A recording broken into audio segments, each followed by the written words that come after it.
রাসূল করিম সাল্লাল্লাহু আলাইহি সাল্লামের জানাজা কে পড়িয়েছেন? এই প্রশ্ন আমাদের অনেক ভাইরা করেন যে আমাদের নবী করিম সাল্লাল্লাহু আলাইহি সাল্লামের জানাজা কে পড়িয়েছেন। মনে হয় যে খুব জটিল প্রশ্ন করে ফেলেছেন। ভাই, নবী করিম সাল্লাল্লাহু আলাইহি সাল্লামের জানাজার কোনো জামাত হয় নাই, এজন্য কে পড়িয়েছেন এই প্রশ্ন অবান্তর।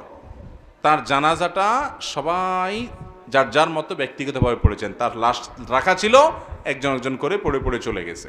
এখন প্রশ্ন হলো, কেন তার জানাজার জামাত হয় নাই? কেন ইমামতি করে সবাই মিলে পড়েন নাই? এর অনেক কারণ থাকতে পারে।